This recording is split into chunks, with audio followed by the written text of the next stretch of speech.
নজিরবিহীন লোডশেডিং চলছে দেশের উত্তরাঞ্চলে। ভাদ্র মাসে তালপাকা গরম আর লোডশেডিংয়ের চরম ভোগান্তি পোহাতে হচ্ছে। শহরের চেয়ে গ্রামাঞ্চলে লোডশেডিং হচ্ছে সবচাইতে বেশি। আবার লোডশেডিংয়ের কারণে কলকারখানার উৎপাদন ব্যাহত হচ্ছে। শুরু হয়েছে আমন খেতে সেচ সংকট। বগুড়া থেকে আরিফ রহমানের প্রতিবেদন। গত কয়েকদিন তীব্র গরমের পর বৃষ্টির প্রভাবে তাপমাত্রা কিছুটা সহনীয় পর্যায়ে আসলেও ঘন ঘন লোডশেডিংয়ে জনজীবন বিপর্যস্ত।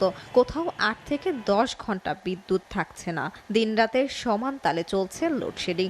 অতিষ্ঠ হয়ে উঠেছে নাগরিক জীবন। অবস্থা খুব খারাপ। রাতে দিনে তো 1 ঘন্টা যায়, 1 ঘন্টার পরে আবার আসে কারেন্ট। অনেক সমস্যা, দোকানদারি করা যাচ্ছে না।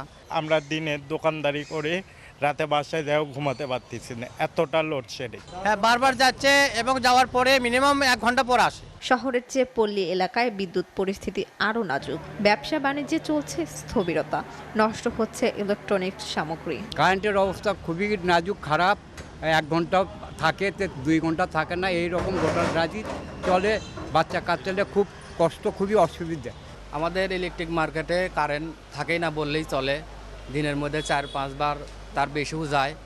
আমাদের ইলেকট্রিক ব্যবসা করতে খুব সমস্যা হয়ে গেছে। কারেন্ট নিয়েই আমাদের ব্যবসা, এবং কারেন্ট দিয়ে আমাদের পূর্ব ব্যবসা শুরু হয়। কারেন্ট ছাড়া আমাদের ব্যবসা সমস্যা। রাজশাহী ও রংপুর বিভাগে বিদ্যুৎ সরবরাহ করেছে Northern electronic supply company NESCO.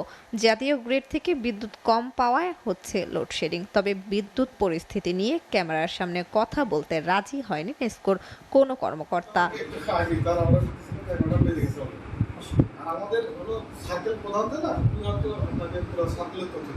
উত্তরাঞ্চলে জেলাগুলোতে নেসকো ও পল্লী বিদ্যুতের দৈনিক চাহিদা প্রায় 2700 মেগাওয়াট। সেখানে বিদ্যুৎ মিলছে 1800 মেগাওয়াট, ঘাটতি থাকছে 900 মেগাওয়াট। কয়েকটি বিদ্যুৎ কেন্দ্রে উৎপাদন বন্ধ হয়ে সৃষ্টি হয়েছে এই অবস্থা। SATV news desk.